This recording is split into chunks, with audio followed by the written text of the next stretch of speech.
This is Jesus Manuel Mena Garza. I hope you're having a super fantastic day. Today's date here in Fort Worth, Texas, where I'm doing these videos, is May 4th, 2020, in about an hour or so, less than an hour. It's going to be the Cinco de Mayo. I hope you're going to have a fantastic Cinco de Mayo, healthy and happily. My wife and I are planning just to hang out at home and just celebrate and enjoy the evening together. Maybe watch a couple movies.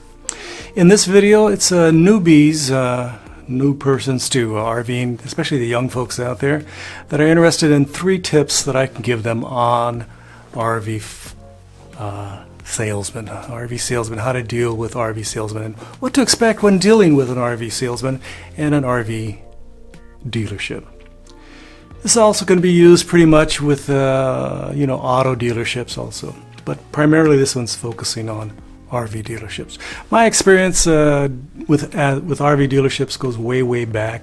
I used to work in the automotive industry as a salesman by one of my jobs. I've always had 2-3 jobs while living in Silicon Valley to support myself because it's relatively expensive down there, and I had children, and so it was pretty expensive. I always had 3 jobs. Like, for example, I was teaching at the university. I was doing my photo business, freelancing, and also working at a dealership or some sort of store, okay? So let's talk about the 3 tips I'm going to give you. First one up is, it's the most obvious one, of course, I think, is that the RV salesperson is not your new best friend. Salesmen can be very friendly and very jovial and very energetic, but their primary purpose for being on the RV lot is to sell recreational vehicles, okay? So, number 1 tip is not to assume that this person has your best interest at heart. The great majority of RV salesmen are very nice and professional. They'll be nice and help you out as to the best they can, okay?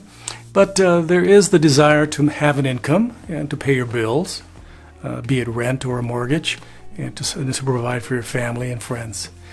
And that's their primary motivation for working at the dealership. What is your primary motivation to go to work? It's to pay the bills, of course. And that's their primary motivation, just to emphasize that point. Number two thing I want to talk about is that RV dealerships want to sell what's on the lot, okay?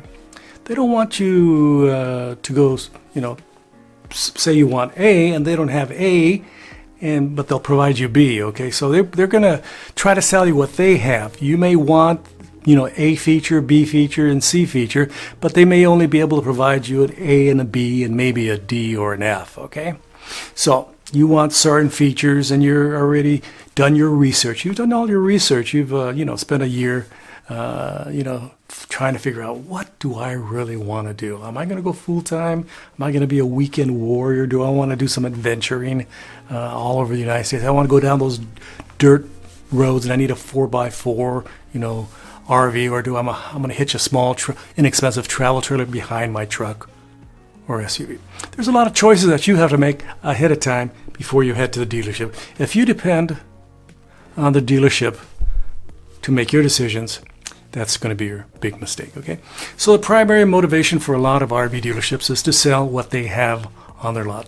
You may, again, want certain features, and they may not have them in their RVs, and they expect you to buy something. They want to sell you something. Again, they want to pay their bills, and they'll say, this is just as good as that. It may not be. It's up to you to determine if what they have on the lot meets your needs, or if they can offer you certain incentives to get you the one that's a little bit less desirable, and maybe they can give you a better deal. Of course, you can always negotiate. It's all a matter of some people are better at negotiating than others, okay? Number 3, and this is the final one. I only have 3 tips, and this is a rather short video. Number 3 is that when you go to the RV dealership and you've gone through all these salesmen, you've gone through the salesman, and you finally come up to a price. Let's say, for example, you found a $30,000 RV, and they gave you the customary 25 to 30% off, and you now got a deal for $20,000 plus TT&L and you're set. The best salesman that you're going to be dealing with on the at the dealership is typically either the sales manager or the finance manager. The finance manager is there for a reason. He's a very good salesperson. He's going to try to sell you all the bells and whistles. He's going to try to sell you the extended warranty, even though you don't want it. He's going to try to sell you all kinds of odds and ends and try to get you a financing that maybe you don't really expect. Again, if you're going to go talk to the finance manager, I would suggest, talking to your bank, talking to your credit union ahead of time and getting pre-approved for a certain amount. I know that I've talked to RV dealerships and they've offered me, let's say 6-7%, interest rate. When I talked to my credit union, they were offering me 1.8, 2, and that was about a year or so ago. Might even be better deals right now with the economy the way it is right now in the middle of the pandemic. So it's better for you to have, already your credit approved by a bank, and they already said you can spend $30,000 and we'll give you 2-3% interest or whatever, and you could have it for 5-10 years, whatever you feel comfortable with. Okay. Of course, the dealership is going to say we got this great, credit. Great financing option for you. It might be 6, 7, 8, 9, 10%, which isn't that good actually. It's according to your credit, of course. If you have, not so good credit, that may be good enough for you. But if you have very good credit, you could have the, 2%, 3% around there, maybe even less than 2%. Who knows? The economy changes each year. Sometimes credit, the interest rates go up and they go down. So sometimes they, try to get the best deal you can by contacting, again, your credit union and your bank first. One trick a little bonus trick. Don't tell them that you have financing ahead of time, okay? Don't tell the dealership you have financing ahead of time, because they'll sort of go, no, we're not going to make that financing money off these people. We're not going to make that money off these people. That's not good. So don't tell them. Say, hey, just tell them, hey, you're open for financing, because if they can offer you better than what your bank offers, take it. I've done that. I've gone to my bank and my bank has offered me 2-3%, and then I went to the dealership and when I bought a car and they offered me 0. 0 is better than 2 or 3, so I got 0 on my little truck that I recently purchased a couple years ago. I got 0% interest, and I also got about $8,000 off on the price of the truck. And it was a good deal for a small, basic truck, again, So expect certain deals at RV dealerships. Again, expect at least 25-30% off on an RV, a brand new RV, okay?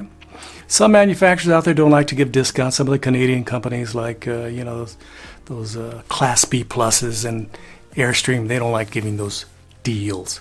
But most RV dealerships that sell, a wide range of travel trailers, Class A, B, C, toy haulers, fifth wheels, they'll give you a deal. It's already built into the price point, 25%. There's a dealership just down the road here, Motorhome Specialist, and they have a sign on the side of the highway as you go down I-35. It says 25% off on all their inventory. Everything they sell, there's 25% off. Sticker price, minus 25%. Of course, you could probably get 30%, maybe even 35%. And when they have a big, gigantic sale, it goes down to 35% and incredibly, sometimes even 40% on some of these dealerships around here. So you can get a great, great, great deal. Do your research. See what sort of deals are out there. See what what's available at the various dealerships. And if that one dealership does not have what you want, there are other dealerships all over the United States that typically sell similar or exactly the same product. If that dealership does not have the exact model, the exact features that you want, maybe somebody else across the nation will have it for you, and you can just drive down there. If it's cost effective for you, if it's a less expensive travel, maybe you don't want to spend $1,000 or so just to go down there and pick it up and bring it back. But if it's a expensive, RV, it might be worth your while to go down the road, pick it up, and bring it home, and save the big bucks and get exactly what you want. The colors you wanted for the interior, the color of the exterior for some of the high-end vehicles that you want. Exactly what you want. Because you're the one spending that 15, 20, 25,000, 50,000, 100,000, 200,000. Some of you got a lot of money, 300, 500,000, and a lot more. There's some seriously luxurious RVs out there. So if you have any questions, feel free to contact your local RV dealership. Ask them what they have in inventory that might meet your needs, and talk to several of them. Don't just be stuck with one of your, the dealerships. Again, they're not your best friend. They're salesmen, saleswomen that need to make a buck, and they're going to try to get you over there immediately to sell something. And if you find a dealership that has exactly what you want, you call them up and say, "Hey, do you actually have that one on the lot right now? You haven't sold it?" "Yeah, we got it right here. I'm going to be down there right now." And of course, that saleswoman's going to give you their name, and you can meet them at the lot and check it out, and start the negotiation process and get the RV of your dreams. Yeah, it's up to you. It's your money. Some of you have a lot of money to blur, but just to flitter away. Some of us have to be more conservative. So again, don't forget to like, subscribe, and share my videos. I would greatly appreciate it. This is a new RV channel, and it's only been around a few months, and I'm trying to add more and more content as time goes on. And of course, once the pandemic sort of starts waning, I'm going to be going to the dealerships. I'm going to the RV shows and shooting a lot more videos. I look forward to sharing those with you. And again, if you have the time, don't forget to leave your kind and very friendly comments below the description. I would like to thank you in advance. Thank you very much. I appreciate all those comments. They improve my the YouTube algorithm, and it makes my channel a bit more popular. Again, I appreciate it. And I'm starting off in this month, in the month of May 2020. I'm going to start promoting my, what's it called? I forgot what it's called. My Patreon page. I forgot about it. I have a Patreon page, and you can donate $1, $2, whatever you want, to my Patreon page, and it'll support my work doing these videos. If you appreciate these YouTube videos, just donate $1. It's not very much. I don't expect very much. I'm pretty much self-funded. I'm retired. I got some money in the bank. I pay my own bills, and I'm not suffering like a lot of people out there currently during this pandemic. I really feel bad for a lot of folks out there. They're really suffering. I'm very fortunate to have an income and doing very well, relatively well. I'm not Bill Gates. I'm not one of these rich people out there, but I'm doing okay, middle class. So again, I look forward to seeing you. Maybe I'll see you at the RV dealerships and at the shows. My name is Jesus Manuel Mena Garza. Gracias. Adios. Bye-bye.